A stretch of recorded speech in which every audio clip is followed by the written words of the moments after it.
All right. Good afternoon, everyone. Welcome to the next episode of Kingdom Politics Podcast. As usual, we have myself, Pastor Will, and we have Dr. Huffman with us as well. And Dr. Huffman, we have a special guest today. If you want to do the honors of introducing him. Yes, we have on our podcast today one of my very good friends from the House of Delegates. He's from the 51st District down in Lynchburg, and his name is Eric Zehr. And Delegate Zehr, thank you for taking the time today to be with us. We count it an honor and a privilege for you to take the time out of what we know is a busy schedule to be with us today. Delegate Zehr serves on the Early Childhood and Innovation Committee, and he and I got very well acquainted with each other. If we didn't already know each other, we would have known each other after we both got done with the firearms subcommittee this past session. With I Spent a think lot of you, time there, didn't we? oh my stars! I think you and I spent was it almost 6 hours in there. I think it was about from 3 o'clock to almost 7 o'clock. So 3 or 4 hours, actually, 3 or 4 hours in there. So he's on the in the firearms subcommittee. And thank you, sir, for being with us. And we appreciate it very much. Well, it's my honor, and I know this can be a pretty lively discussion with the three of us, minus the pretty part. And so um, I just Yeah. appreciate you letting me be on here with you. Yeah. Delegate Zehr, he and I met back in the 2025 session. And I have spent a lot of time in his office. His lovely wife, Jody, is his legislative aide. Is that what she is? Is that her official title, Delegate? Well, she's not official. She runs a lot behind the scenes, makes the office smoothly run. But no, she is not in any official capacity, but I couldn't do it without her. Okay. She sure makes the office look prettier, I can tell you that. That's So right. we appreciate Jody very much. I've had his opportunities to spend some time with both Delegate Zehr and his wife there in Lynchburg, and appreciate them very, very much. So we want to just ask you some questions today, and just kind of give your take. And first question I want to ask you is, what made you get into politics? What was it that caused you to want to leave the comfort of your business that you own? He is an entrepreneur. He is a capitalist. And what made you want to leave all that to enter politics, especially in the you delegate out of a fairly conservative area? So what made you? What was the desire in your heart to want to leave and enter politics? So you mentioned, Eric, what made you want to do this? And I have to say, honestly, this wasn't something that I wanted to do. It wasn't something that I had set out to get into, but I'm going to back up a long ways because I believe in God's providence. He's been working this for, all eternity, but specifically, it began for me back in Government 101 at Liberty University. So we're talking about 30 years ago. I had grown up in a Mennonite background, not strictly conservative Mennonite, but enough of the Mennonite influence to have this mentality that, civil government is of the devil. It was not something that, or at the very least, it's not something that Christians should be involved in. So that was what was instilled in the back of my mind growing up through my teenage years, but it wasn't quite settling with me.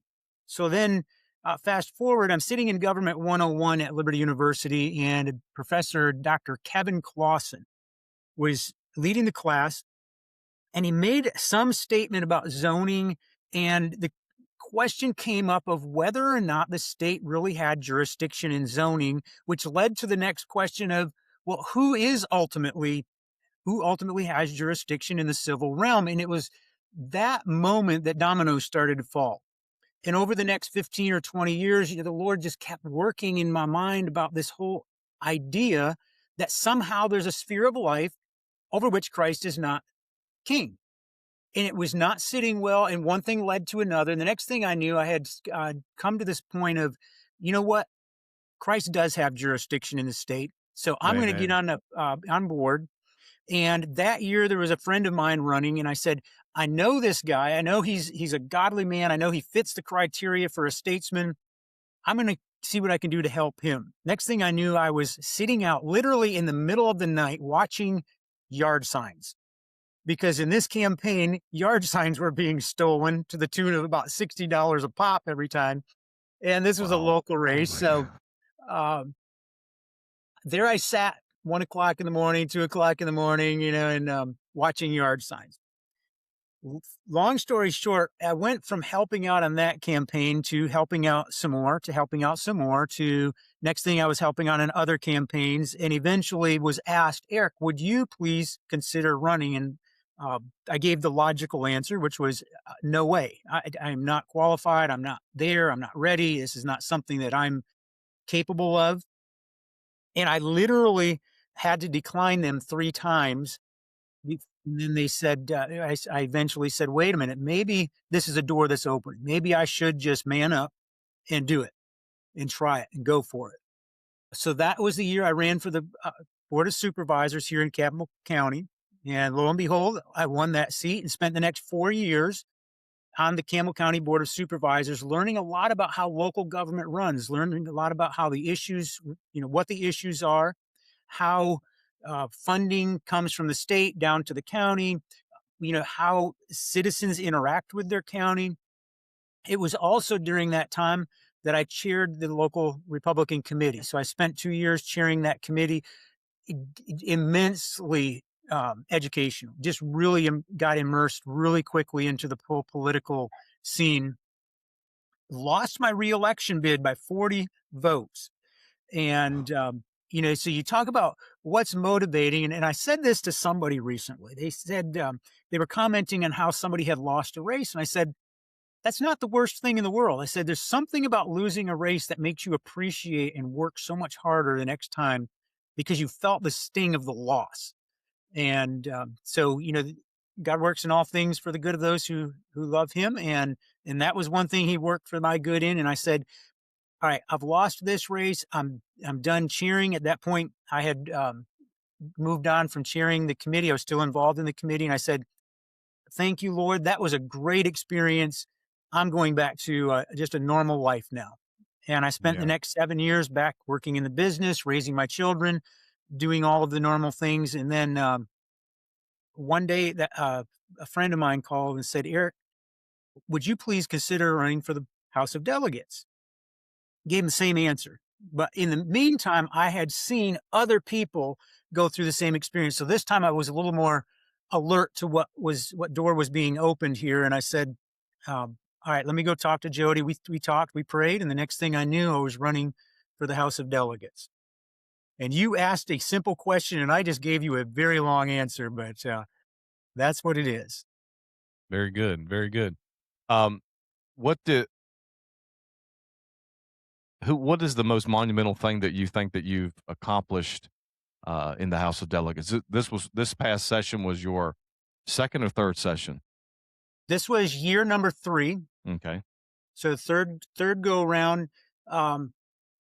The most important thing that I was able to do this past year, as you know, the Democrats control everything: House, Senate, governor's mansion. There really wasn't a whole lot that Republicans were going to be able to get done legislatively. So one of the most important things we've been able to do this session is, number one, try. So I had 25 bills that we put in. We laid that stake down. We let people know where we stand and what we're pushing for. And then it was about messaging. So we've been very purposeful in getting our message out, letting people know, okay, here's what's going on in your state. This is your state. You need to be involved. You need to be, paying attention to what's happening so that when the next election comes up, people can vote with an education. They can vote knowing what they're getting and what they're wanting. Very good. Well, I'm noticing of your 25 bills, and this is the difficult part about being a delegate when it's being controlled by the left, is I've noticed that out of your 25 bills, let's see,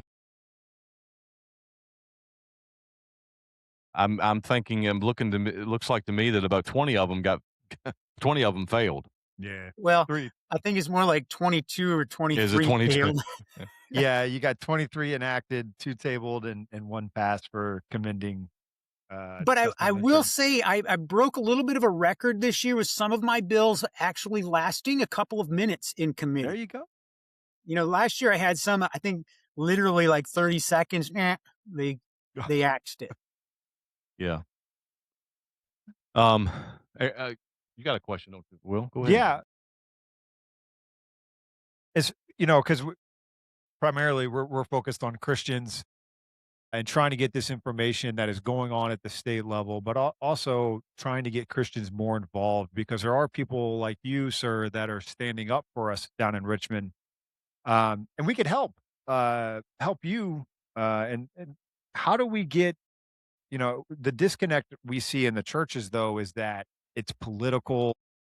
And part honestly, the reason we started this podcast was to show people that these are biblical issues, and that we should be talking about these things. So, from your standpoint as a legislator, how do you think we can get more Christians involved in what we're doing, or supporting you in your mission and where God has put you?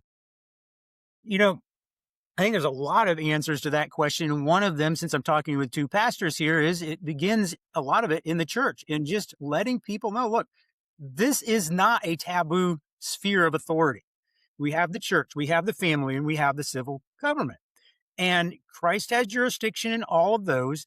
And he, just as he makes men fathers, he makes men husbands, he makes women wives and mothers, and he puts people in places in the church, and he puts people in places in the civil authority as well. In fact, the Yeah. majority of the books of the Old Testament were written to, from, or about a civil magistrate. Yes, sir. And you read in the New Testament, Christ has so much to say about the civil government. This is an area that he cares about and he wants his people to be involved in. So that, I think, has to be the message that's gotten out into the churches. And like I said, I grew up with a heavy influence of, no, somehow civil is of the world and we're not Yeah. supposed to be involved in it. But that is simply not taught in scripture. It's not what Jesus, calls us to. You know, what we've tried to, and what we are trying to, in both this podcast, our websites, our meetings that we have as we travel the Commonwealth and hold meetings in churches and the different events. What we're trying to establish with the Christians is that if God is the ordainer of government, which you have already said, and we already know from the book of Genesis that He is, Hmm.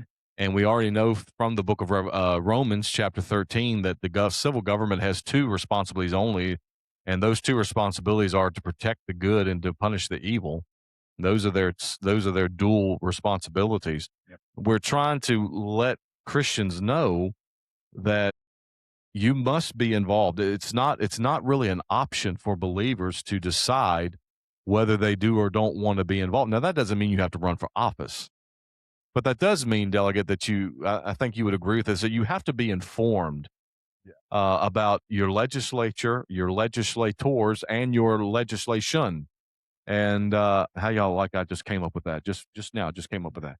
And It's your fat, fat. That's why you get paid the big bucks. and I think that you have to have knowledge of these things. Yeah. Yeah. Yeah, absolutely. We wouldn't say, and I've heard this statement made before, well, politics is corrupt and therefore, Christians should stay out of it. But wait a minute, there are churches that are corrupt. I hate to say it, but we have to be honest. There are some churches that just are corrupt. So what are we going to do? Are we going to jettison the church and are we just going to hunker down in our homes? Oh, but wait a minute. Some homes aren't being run very well either. And there's some fathers who aren't doing their job very well. So do we jettison the family? We're called as believers to be salt and light. And as much as Christians have stayed out of the political arena, it's no wonder it seems to be, more corrupt than the other areas. But this is part of taking dominion. We are going to take dominion in this area. We're going to take dominion in the church. We're going to take dominion in the state because this is what we're called to. Yeah. Yeah, man, that fired me up.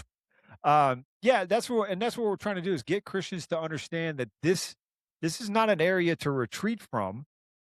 This is an area in which the church has retreated from, but it's also our obligation to go back into the arena like you have, um, and then us supporting people like you that are running for office, because I hear the same thing too. I will hear, because we do, like tonight we have Christ and Culture Night, and I do those once a month, and we talk about various different issues, and almost after every single one of them, people will come to me and say, "Well, Pastor Will, I totally get what you're saying. I totally get the theology, uh, but why would I vote for this Republican or why would I vote for?" You know what I mean? And it's okay. Well, then we have to fix what's going on. Then it doesn't mean we just get to quit just because it's hard right now.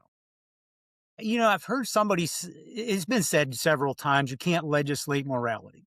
Yeah, yeah, But as I'm sitting there on the House floor, and Dr. Huffman's smiling here because he goes through the same thing. We get these bills the night before, and we're looking through them.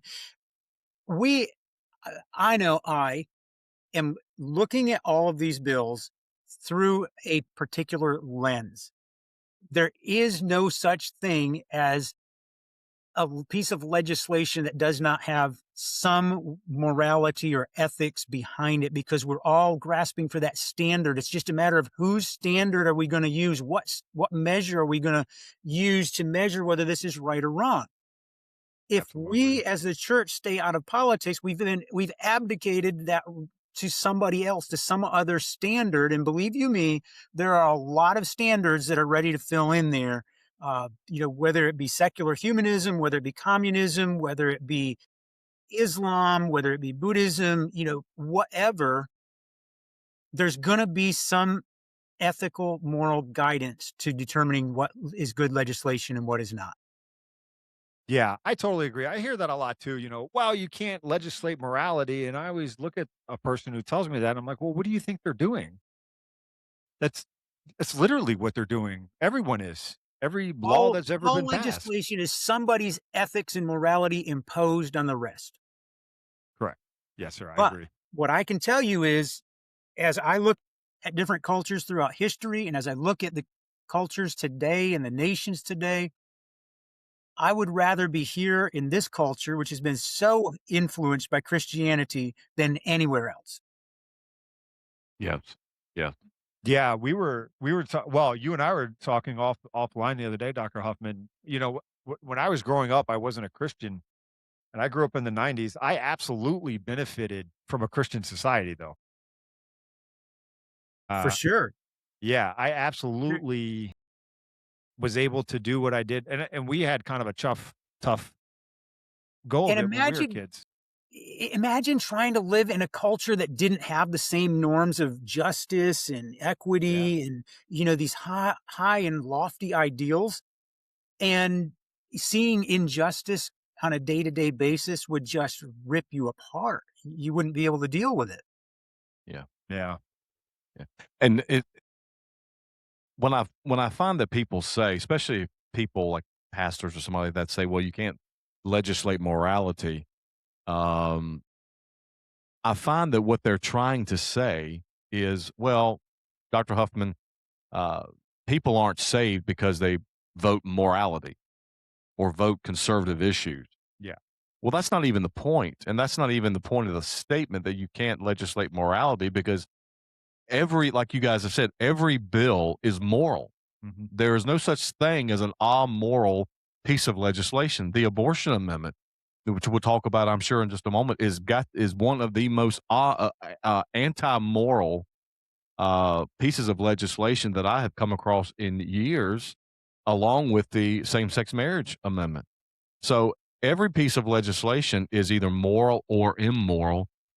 I don't believe there's amoral, because, like you said, Delegate, it's somebody's morality is seen in that. And I want to bring up a bill that can be seen as amoral. Okay, it's HB 1207. It was patroned by Delegate Brianna Sewell, and that is the Family Paid and Medical Leave Insurance Program that was overwhelmingly passed by the House and the Senate. Actually, Oh, I yeah. say overwhelmingly by down party lines.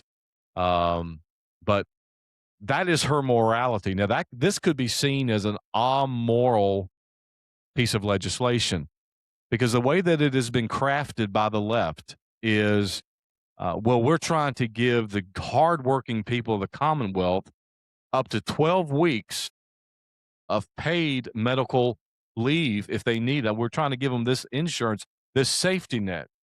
You know, the Republicans, when they were in power, they never did anything like this. So now that we are in power, we're trying to make sure that the hardworking people of the Commonwealth have this guaranteed money.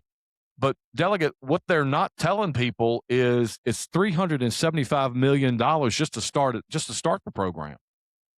And how is that going to be paid back? Well, it's estimated that, of course, is going to be, as you well know, and what you actually spoke up against in session on the House floor, is that basically what this is a new tax item on your payroll tax, and that it is estimated by 2031 that the Commonwealth would have collected $1.54 billion in taxpayer deductions from people's paychecks.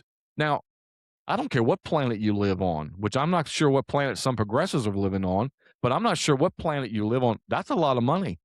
Now, this is seen as amoral, but I think Breonna Sewell's morality in this bill is misplaced and immoral, because while she at one hand is wanting to promote herself as looking after the hardworking citizen of Virginia, all the while knowing of the money that it's going to cost Virginians to have this program.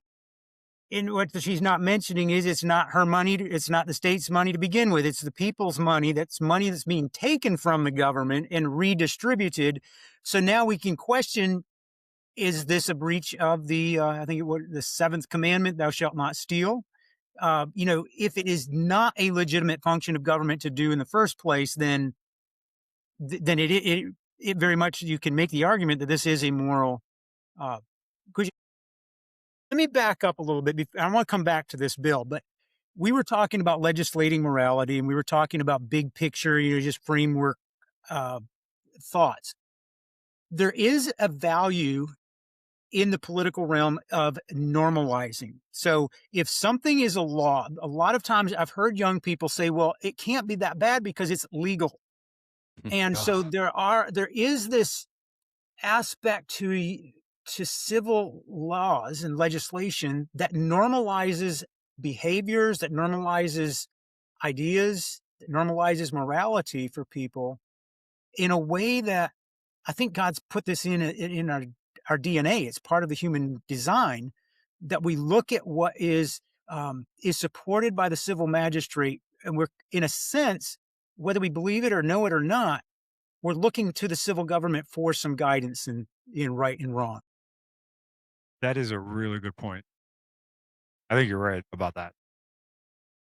So back to, and I don't remember what the House bill, the number was, but the paid family leave. 1207. It's really important, and I want to, because a lot of people don't do this, Will. Delegate, it's really important that when you look at bills, you look at the fiscal impact statement.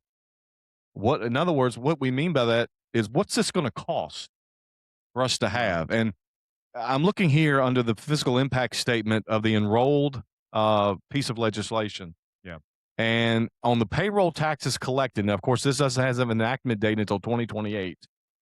But it's estimated on this fiscal impact statement, $368 million, Delegate, of payroll taxes collected. Now, the left is wanting to portray this as some gift. In fact, I never one time heard, you correct me if I'm wrong, sir, because you're closer to it than I am. I never one time heard anybody on that side of the aisle ever admit that this was a payroll tax. But yet the fiscal impact statement says it's $368 million of payroll taxes in just 2028, $1.471 billion by the fiscal year 2029, $1.51 billion fiscal year 2030, and $1.548 billion by fiscal year 2031. But I don't ever remember them admitting that this was a payroll tax. Am I correct in that, sir? And well, I think you are correct. But even if we were to get the left to use those terms, payroll tax, even if we were to get them to say those words have so little meaning, I think, anymore, because we're just so used to hearing about taxes. We're just so used to hearing that term payroll taxes. We're just so used to having, every week I'm writing out payroll for my guys. And for every dollar they earn, I'm taking 23 cents out of that dollar, and I'm sending it to one, place of government or another, whether it be to the federal government, whether it be to Medicaid, Medicare, to the state. We've gotten so used to this that I think it's become normalized. So now when we say payroll tax, it doesn't register in people's minds that, wait a minute, what's in essence happening here is my government is telling me that I am going to go to work for them for a certain amount of time, because that money is time, and they're going to take what I would normally expect to earn for working. So I'm working for the government, and they will give me that back partially if they determine I'm worthy of it, or if they decide they want to give that back to me. And we've got to, I think, get people to start to think in those terms. If you're going to work for 23% of the time you're working for the government, and I think that puts us at April. We've all heard about this before, where you're basically working the first 4 months of the year for the state or for the government. Right. And now here we are, we're going to add a significant amount more onto that. So, we can get to a place where I understand this was years ago when I was talking to a Canadian, and he said, Eric, over half of the time that I'm working, and this was a Canadian citizen, he said, I'm working for my government, because their tax rate is at that time, I think it was like 52% that every Canadian could expect to pay. We're inching ever closer to that. I mean, when we're looking at adding the significant amounts that you just mentioned, in the millions and the hundreds of millions of dollars, we're inching, if not using a yardstick, to get closer and closer to full-on socialism. Yeah. And that was Yeah. just, and the numbers I was giving, Will and Delegate, that was just payroll taxes. That doesn't include the $64 million startup cost for the computer and then the IT systems that it's going to cost. Where's this money coming from? Well, if you read the bill, and you probably remember this, Delegate, it's going to come from a line of credit. Yeah. The Commonwealth has got to take out a line of credit to start up this program. And so who's going to pay back the line of credit with interest? Yeah. So the hardworking people of Virginia. Exactly. The people that are being told they're going to benefit, but every program that government runs, they're taking their cut out of it. So for every dollar that a citizen gives to fund that program, they're going to get cents back, not dollars back, but cents. Yeah. And what did Ronald Reagan say years ago was the 9 most frightening words? I'm here from the government, and I'm here to help. Yeah. Well, that bill in particular, I think, goes to show why people need to do the research and pay attention to what's going on, because way back when you and I were in Richmond together, and we did the show from the room there in Richmond, I posted us talking about this bill, and people really let us have it on that we were wrong about this. But again, it's people that, because on the surface it sounds good. We're going to give you money. We're going to let you take time off work. And again, where's all this coming from? Well, the government is letting you do that. That should automatically make you double take.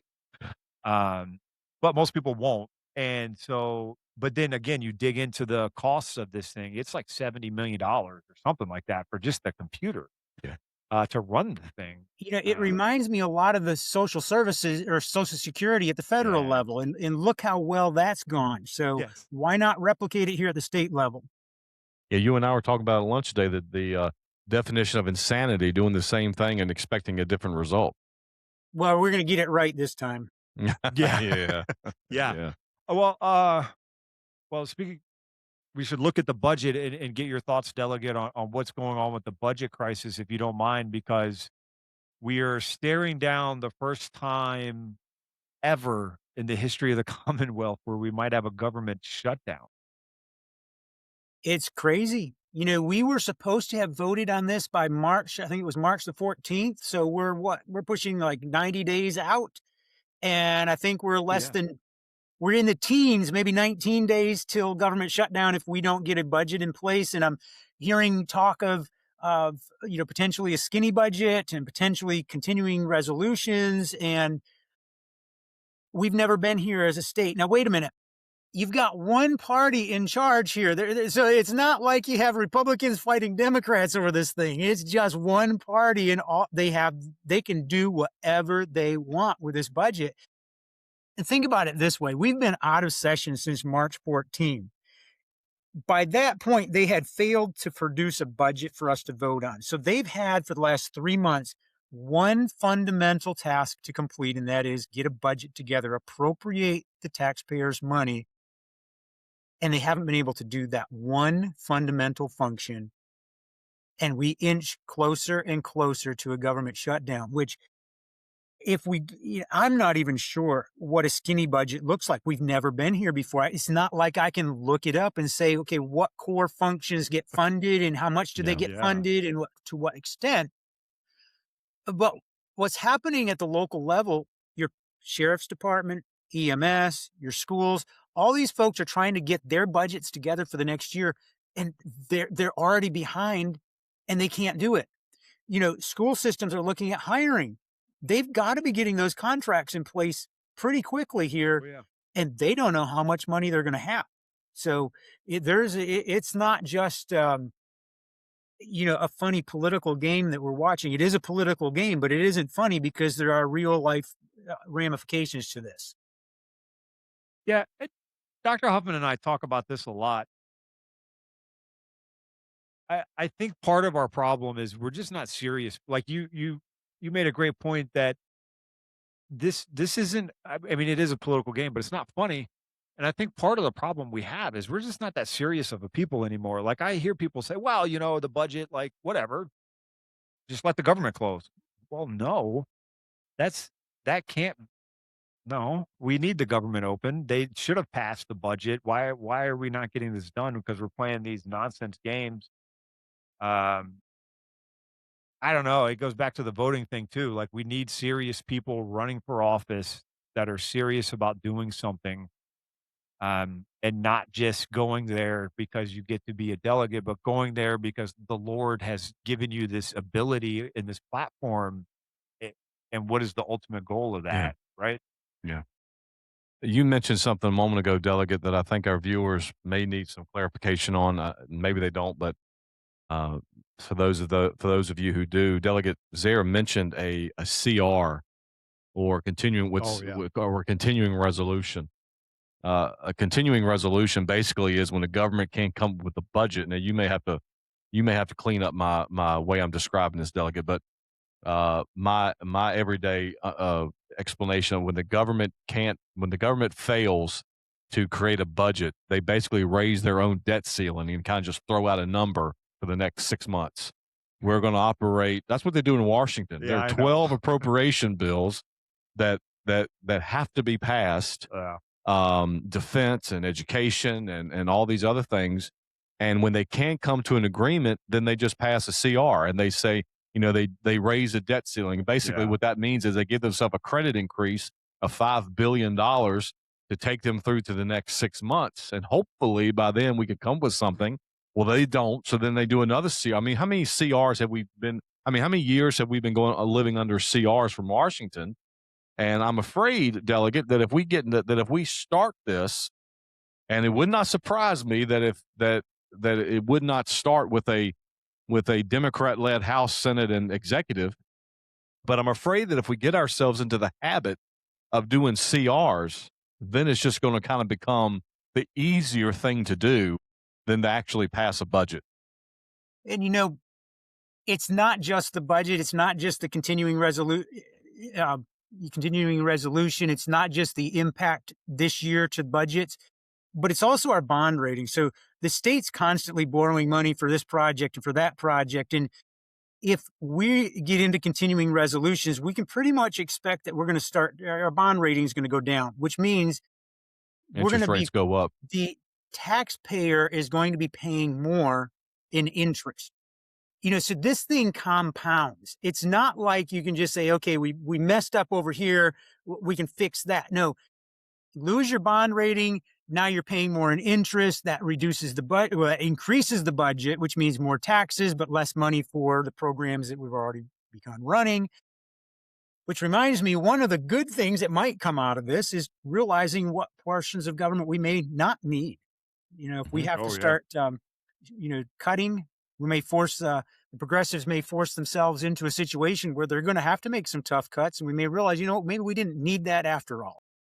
Yeah, that would certainly be a silver lining of it. That's for sure. That is for sure. But yeah, you're exactly right. I mean, sort of like, just to kind of put it in everyday language, it's sort of like, um, I had when I was doing some marriage counseling one time years ago, the couple that were getting married were they were already trying to buy something together. They weren't even married yet. Of course, you can do that these days. And the groom did not understand why he couldn't get a loan. He said, "I've got all this credit, but I can't get a loan at a good interest rate."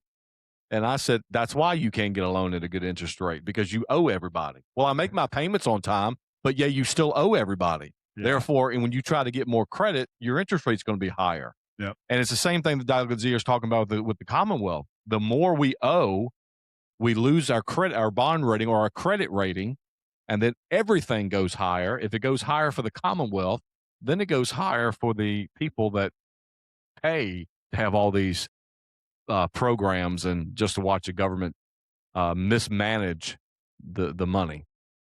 Somehow we tend to think that the laws of nature are suspended for government, that somehow you can spend what you don't have, and somehow, you can just keep borrowing and the government can, dish out, hand out, and it doesn't cost anybody anything, because even the way that we speak in terms of, well, we, the government, are going to do this for.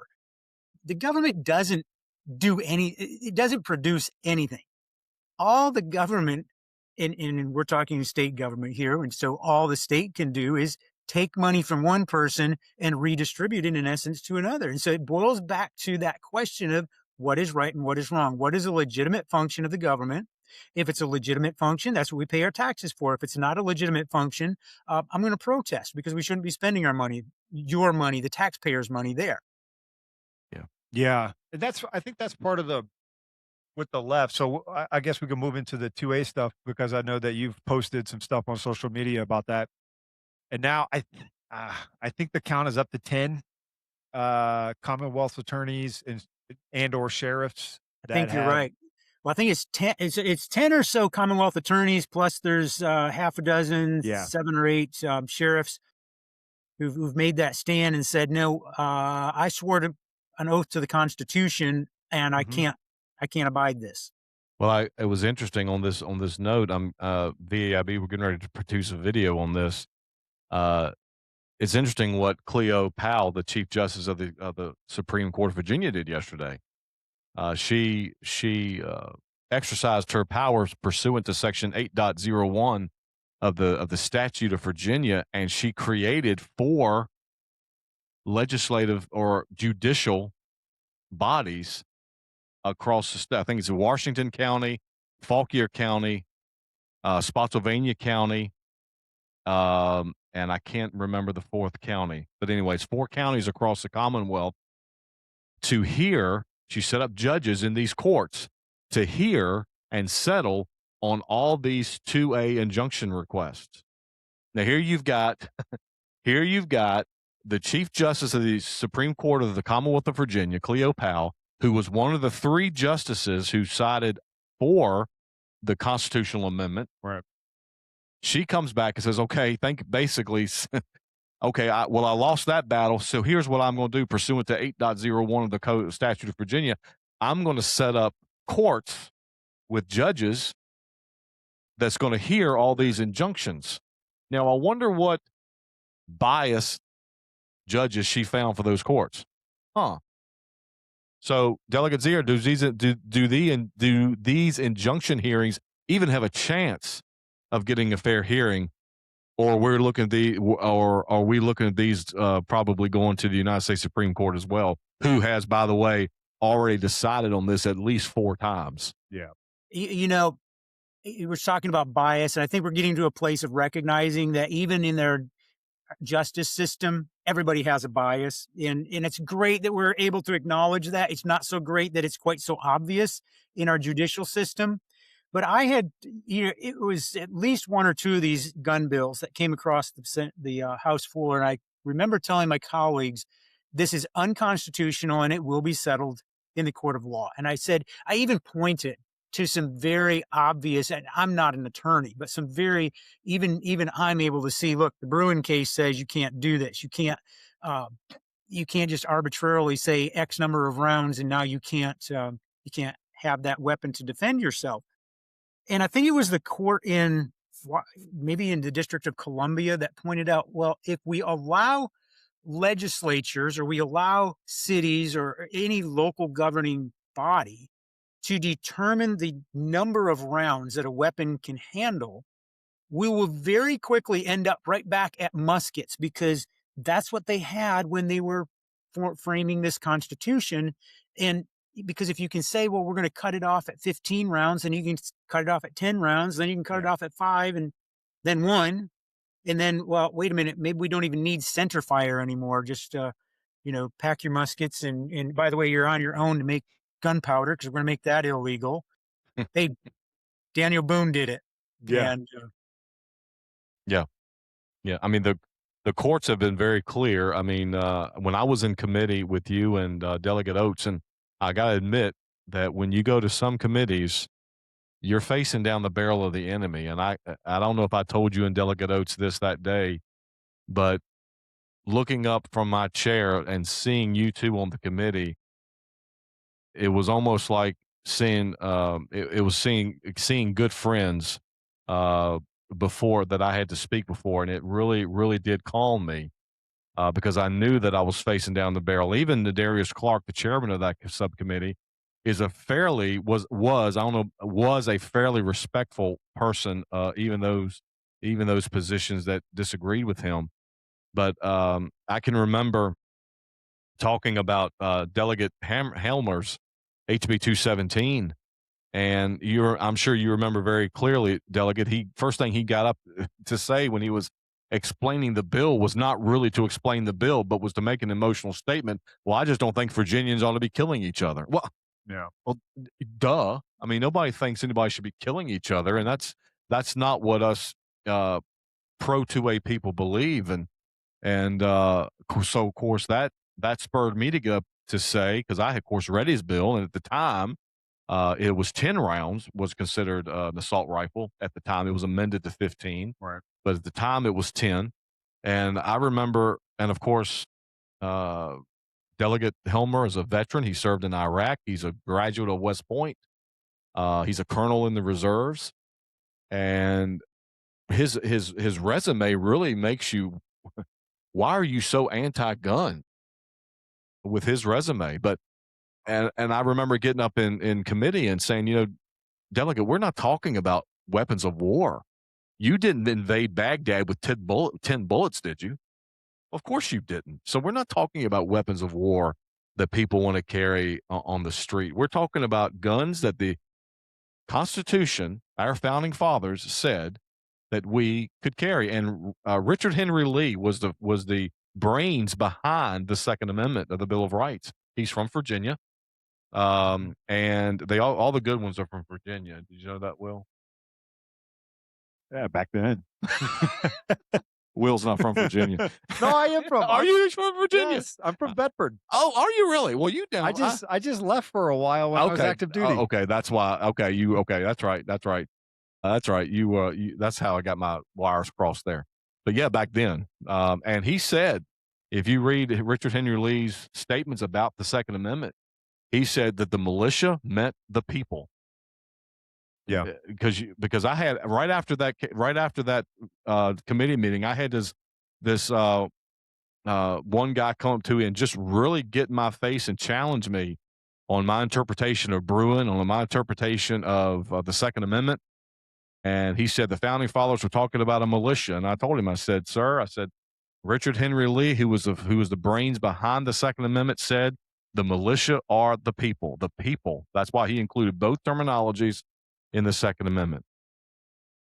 Pastor, I want to go down a little rabbit trail, or maybe we're going to drill in a little bit deeper here on a statement you just made that in the committee, you remember it being an emotional argument. And then you got up, and I still remember you getting up to that podium because, like you said, you looked up at myself and Delegate Oates and Delegate Wilt, and you felt like, wow, I've got some friends here. And you came to the podium and used logic. You had a basis for your arguments. You had a standard. And I think that's part of what's missing is with so many elected officials is they don't have that grounding. They don't have a basis. And so now we're back to that question of legislating morality. Well, whose morality? What standard? Where do you begin with? And when you don't have an objective standard of morality, and we Christians, we have scripture. We look at scripture. Everything is filtered through the lens of scripture. So we can make those logical arguments. We don't have to appeal to emotions to try to manipulate people into thinking a certain way or feeling a certain way in order to get their support. But we can actually use logic and look at this is right and this is wrong. And, and so that's been one of the things that I've seen consistently is when you get to the end of logic and when you can't use that anymore and you can't point to nature or nature's laws, you can't point to some objective standard outside of yourself, you have to resort to manipulation. Yep. Yeah. What is it? And that's kind of the question I was going to ask you, sir, is, especially when you were the one giving like, hey, these are unconstitutional. This is going to cost us money. Because it is going to cost us money, the Commonwealth. Um, how, what, what can we do other than what this Commonwealth is I understand they're standing up, but I guess that's my question is where the logic is gone. How do we best interact? Because I've tried to, in the Christian world, I've tried to talk to progressive pastors, and I use that term pastor loosely. It doesn't go well. It's usually very short. They get really upset with me, and I'm very respectful and nice, and I can argue the Bible till I'm blue in the face. But what is it like, being on the floor and telling them, hey, this is going to cost us money?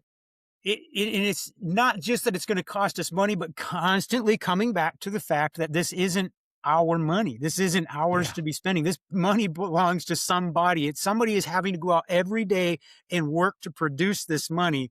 We are fiduciary stewards of that. That's all we are. We are stewards. And so again, it comes back to, is this a legitimate function of government? And in this case, the travesty here, well, many travesties, but one of them is this is a way the left is using our taxpayer money to get votes for themselves because they know this is unconstitutional. They know it's going to be challenged in court. So they know it's going to cost money. In this case, the state is using taxpayers' dollars to defend themselves in court. The goal here is to get votes from the left, is to appease their base, is to let their people say, thank you. You went out, you tried to take guns from everybody. We're anti-gun, so you tried, you really did it. Wow. And they're going to put that on their campaign mailers that, I tried and this, terrible Supreme Court knocked it down. But boy, we worked at it. Did not cost them a dime, but it cost the taxpayers. And then it costs those of us who believe in our Second Amendment, who want our rights. It cost us to go out and defend this. Yeah, I didn't think about it like that. I don't know. I was watching a sports game the other night, and why YouTube TV thought I lived in Maryland, I'm not sure, but I saw a political commercial from Maryland. I don't know who the person was. I halfway agreed with most of it. They wanted better housing. They wanted to bring down their utility bills, and it wasn't that bad of a commercial. But then at the end, they shoehorned in, and I'm going to fight Trump. And I was like, why did you put that in? You had such a nice, like you had a good platform there. And, and that has seemed to be all Democrats in Virginia have going for them right now. Yeah. Is they don't like Trump and they're just trying to, and that's how they won last fall. They won on the anti-Trump sentiment. But if you look at their policies, you look at their platforms, they have nothing. All they can do is say, we're fighting against Trump. So Remember in Yeah. the 2025 reconvene session, every Democrat, Will, that stood up to speak against the many vetoes of Governor Youngkin, every one of them that stood up to speak, somewhere in their speech said somebody is too afraid of Trump. Yeah, you have to shoehorn that in there for some E reason. Eric, Delegate Zehr, you remember every single hilarious. speech. In fact, it got so ridiculous that Nick Freitas stood up and said, "Why don't we create a video montage of every time the Democrats spoke up and said something bad about Trump? It'd be hysterical. I'd pay to produce it." Because Right. every time they got up to speak, it was something in their speech. Somebody's too afraid of afraid of Trump. Trump. Yep, somebody's too Yeah. afraid of Trump. Too af- I get, the basic civics that some times they need to remember on the left side in Richmond is there's a difference between federal and state government. I don't know that they know that I don't think because they do. everything is just, well, we're going to stand up to Trump, and it's a But odd platform. when you don't have a platform, when you don't Oh. have policies that people Yeah. want, when you don't have a program, and when you're failing, it's great to be able to point at something else, somebody else. Oh, look over there. Don't Yeah. look at what we're doing here, because Yeah. they are Yeah. failing Virginia. And if Yeah. Virginians knew it and paid attention to it, um, they would not get reelected. Yeah. For sure. Yeah, and that's what we're trying to do. So, what is a path forward? I guess we got to close here in a minute, and we can do plugs and all that good stuff. But what do you see as a path forward, if I could speak? Particularly getting Christians more energized about being part of the culture, because, uh, you know, I, both of us go and speak, and we're going to speak later tonight at an event, and people, what can people do to help? I guess is what I'm trying to say, because that's what people will come and ask me is, people will get fired up. They'll hear one of us speak, or what we got going on tonight with Christ and culture, and people will get fired up, but then we need a place to send those people. You know what I mean? Like a follow-on actions. Like, how can we help yourself and the other delegates that are standing for us? Tons of ways. Let me start. The big picture here, though, is what we're doing right now is a big part of it. We're getting that information out. You as pastors teaching the church that, yes, this is a legitimate, aspect to your Christianity. It's something that you should be involved in, something you should be doing. And then I'm going to continue to be on Facebook, Instagram, and X, getting that message out of what's really happening in Richmond. And so there's one minor practical thing is people can follow, they can like, they can share, they can comment. All of that gets that message further down the road to more people. And a lot of times it's the likes and the follows and the shares aren't for the person who's liking, following, and sharing. It's so that those folks who are following you or who are in your circles then get the same message. So that's a big piece of it. Let's get the message out. But also, don't be bashful to get involved in your local committee, your local Republican committee. Anybody. You can go online, look up whatever county you're in, whatever city you're in. That's often a good place to start. Contact your legislator, contact your local board of supervisors, contact your local city council, town council, whatever, and find out what's going on. Educate yourself, and then get behind and try to help those folks that are doing a good job, that are needing that support. And it can be anything from, hey, I just need I need a few hours of your time on a Saturday. We're going to go knock on some doors, or hey, I need some help getting this done in the background at an event that we're putting on, or whatever. There's a lot of activity going on, a lot of ways to get involved, but that is the main thing. Is just, I would recommend start by tagging somebody who is already actively moving in this realm, and that you believe in, that it's doing the right thing, and just try to get on board there. Good That's advice. great advice. Another Yes. person that's social media, I had to be convinced to do it. My wife was on me for years. She said, Eric, you need to be on social media. And finally I started doing that. And I've really enjoyed that platform, because we've got an opportunity in front of us right now with the demise of legacy media. We can now go directly to folks with a message that isn't going to be filtered out, isn't going to be twisted. We can go just straight to you. You don't have to wait for CBS, NBC, whatever to twist it. And then you're wondering, are you really getting the truth here or not? Right. Yeah, that's another great point. I just continue to be wrong about my previous beliefs. Cause yeah, we started the podcast some time ago and, yeah, but I'll leave, any last questions for you, brother.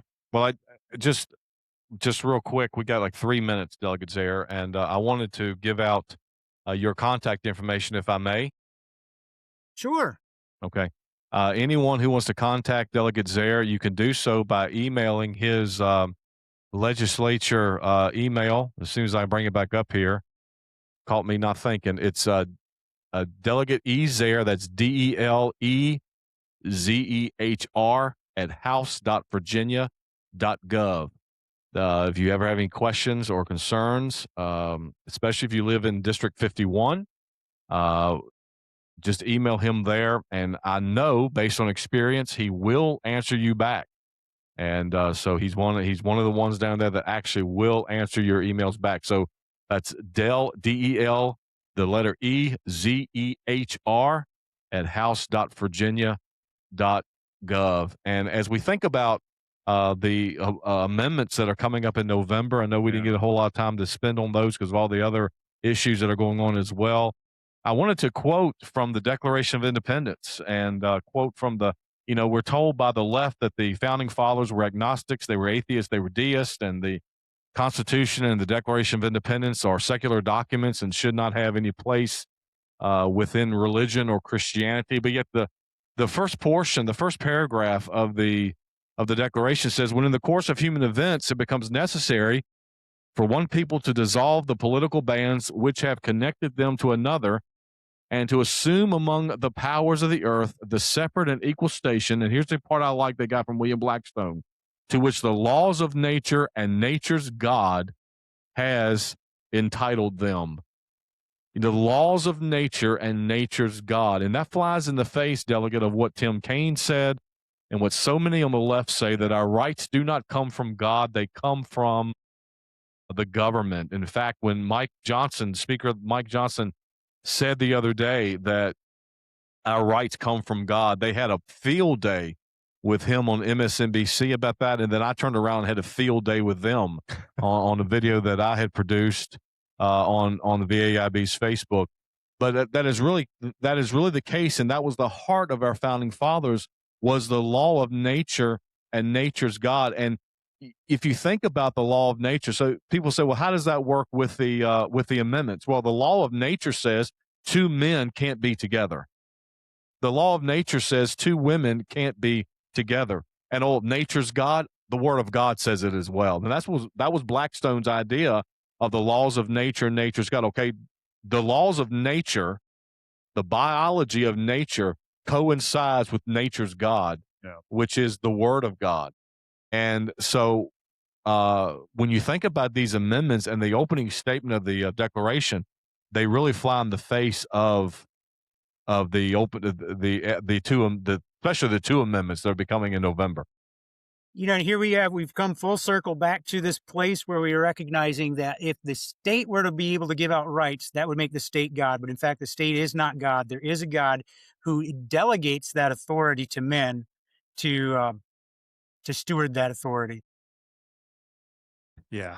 Yeah, I guess you always have an open invitation, Delegate. We can do the amendments. I mean, we did 3-4 separate episodes just with one apiece. But we want to honor your time, sir. Anything you want to plug or where people can find you on Facebook and the socials? Yeah, please do. Please follow us on social media. We're on Facebook, Instagram, X. Just look up my name, Eric Zehr, House of Delegates, and share and let's get. I'm putting messages out there of what's going on in the state pretty regularly, and so the farther and wider we can spread the message, the better. Yeah, and you can follow VAIB, please, on social media. VAIB Sutherland.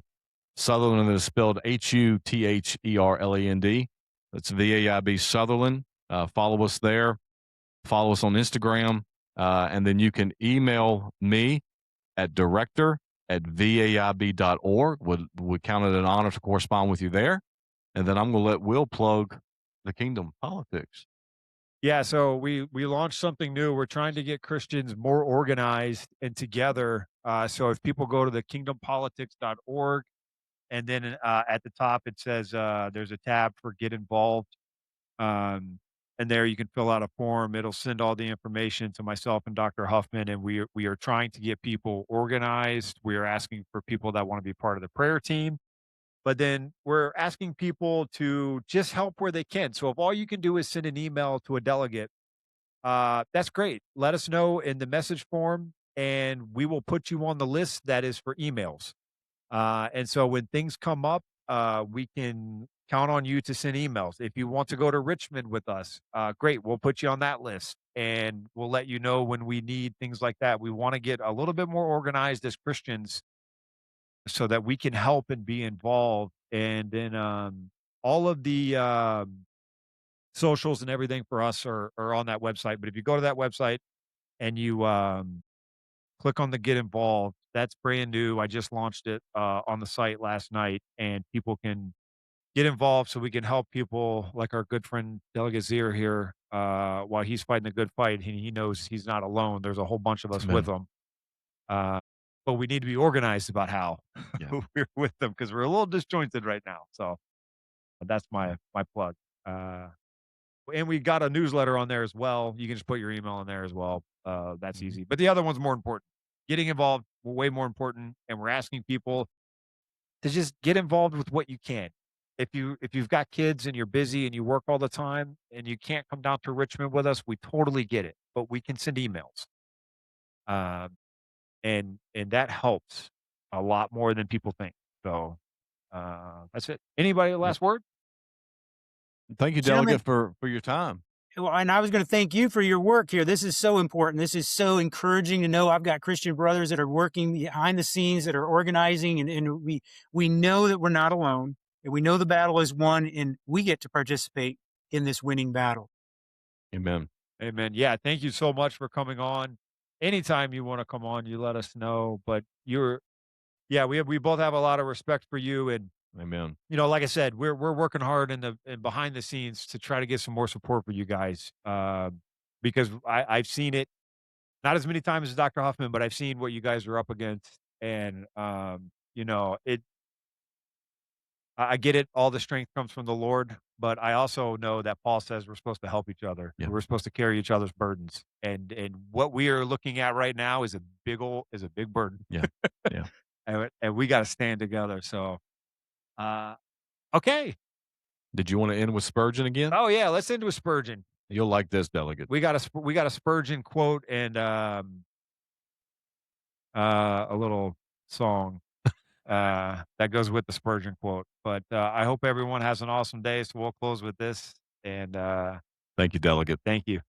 Thank you, brothers.